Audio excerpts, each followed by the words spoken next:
இன்னைக்கு வந்து நம்ம ஸ்லைம் தான் பண்ண போகிறோம். லைக் பண்ணி சப்ஸ்கிரைப் பண்ணுங்க. நாங்கள் வீடியோ இப்போ லியாண்டா தான் எனக்கு டைரக்ஷன்ஸ் காட்ட போகிறோம். அண்ட் நான் பண்ண ஸ்லைம் ஃபோனில் பார்த்து பண்ணிக்கிறது. இது கன்ஃபார்ம் ரியல் தான். ரியல் ஒர்க் ஆகுது, கண்டிப்பாக ரியலாக ஒர்க் ஆகுது. ஆமாம், இது ட்ரூ தான். நிறைய வாட்டி சொதப்பல்ஸ் ஆயிருக்கு. நிறைய வாட்டி இல்லை, ரொம்ப வாட்டி. சரி, இந்த கண்டெய்னர் எடுத்துக்கிறேன். மிக்ஸ் பண்ணதுக்கு ஸ்பூன் இல்லைன்னா இந்த ஸ்டிக் அப்படி எடுத்துக்கலாம். வாங்க போகலாம். வந்துட்டா. ஸோ ஹேண்ட் வாஷ் பண்ணிட்டு வந்துட்டா. அவள் ஸ்லைம் எவ்வளோ ஸ்ட்ரெச்சபிளாக இருக்குது பாருங்க.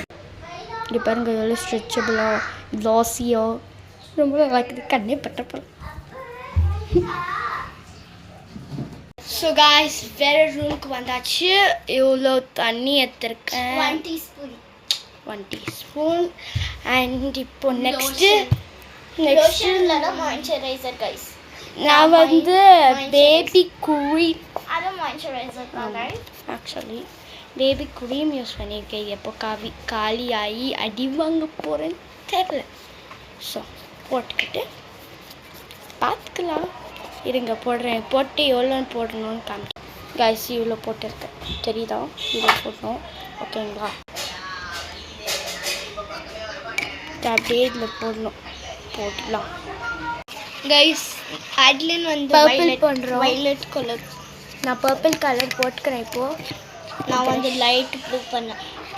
நான் பர்பிள் பண்ணேன். பர்பிள் ஆயிருக்கு அழகாக கலர் இங்கே பாருங்க. ஸோ நெக்ஸ்ட்டு என்ன சொல்லு? இல்லை மைதா. ஆமாம், மைதா போட்டு. ஸோ கைஸ் மைதா மாவு வந்து 5 ஸ்பூன்ஸ் போட்டுக்கணும். கொஞ்சம் கொஞ்சமாக போட்டுக்கலாம்.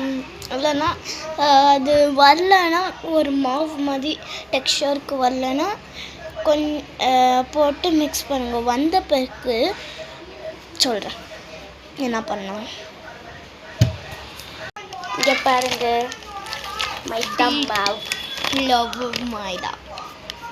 நீங்கள் சப்பாத்தி மாவு கூட போட்டுக்கலாம், இல்லைன்னா மைதா மாவு கூட போட்டுக்கலாம். போட்டால் கொஞ்சம் நல்லா வரும். ஆமாம், இந்த மாதிரி சங்க்ஸ் இருக்குதுல்ல, அதெல்லாம் ஒடிக்கலாம். ஓகேங்களா?